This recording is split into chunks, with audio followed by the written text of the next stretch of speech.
An important thing to understand is the difference between blog posts and pages. Pages are typically static and they're in your header menu like so. So we have the home page, that's a page, the about page, that's a static page, etc.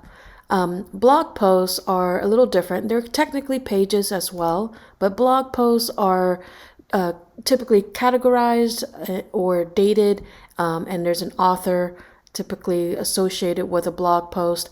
And blog posts are great for content that is dated, right? So if you have news bits to share or articles or events, anything that is dated, it's, like a news bit that you want to share, that's typically in a blog post. So right here we have a blog as an example. So on this main page, we call it the blog archive. So it's just an archive is just really just all your blogs, and WordPress typically shows your latest post first, and then your oldest post last. So whatever is the latest post, people will see that first.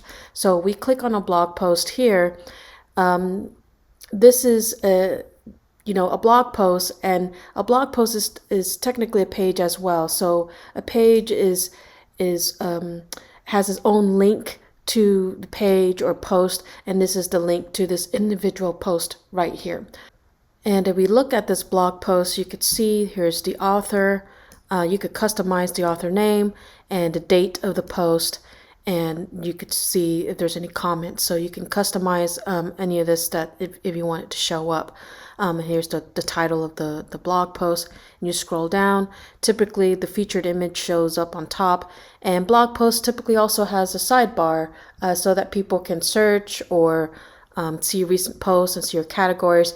And just so you know, you could categorize your sidebar as well. You can have a newsletter sign up, or you could put whatever content you want on the sidebar. It's completely customizable. So here's the blog post content. And then when you scroll down, typically a blog post will have the option for people to comment. So discussions are a big part of blog posts so that people can interact and ask questions and comment on your post. So with pages, you don't have that option to comment or interact with others, or communicate with others. So people can't comment. And with pages, there's no date. So that is the difference between blog posts and pages. And here's another thing to keep in mind about blog posts. So typically when you add a new blog post, the post will automatically update. Let's say you have some, the 3 latest blog posts on your site, show up on your homepage. If you add a new blog post, the latest post will automatically show up here, and you don't actually have to add it manually again. Blog posts, that's how they typically work. So if you go to the blog page and you were to add a new post, it automatically adds it into your blog archive. So that's the beauty of blog posts. It just automatically shows up in your blog once you add it. And then another thing to keep in mind is the difference between how to manage pages and posts.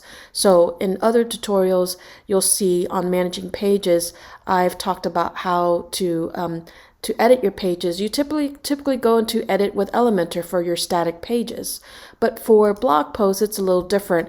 You don't need to use Elementor. You can, but I don't really recommend it because blog posts are typically really simple, and you don't need to use the Elementor editor. You can use the default WordPress editor. So like if we click on a page here, you could just click on it to edit.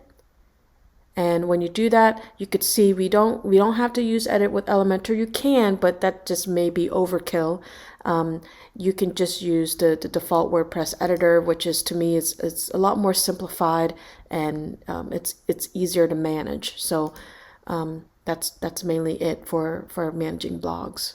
Now, if you do decide to manage a blog post with Elementor, then I don't really recommend reverting back to using the default WordPress editor to edit your post. So if you edit with Elementor, you have to stick with that for that particular post. And then if you revert back, it may cause some layout issues because Elementor is a visual builder that creates that changes the layout of the page on how you edit. So stick with one or the other for the page, and don't change it. Just stick with one or the other, and you can actually edit with Elementor or WordPress editor by individual blog posts. You could do it individually. So some blog posts can be edited with Elementor, and others may not be edited with Elementor. So you have that option, but after you choose one or the other, just stick with that for that particular post.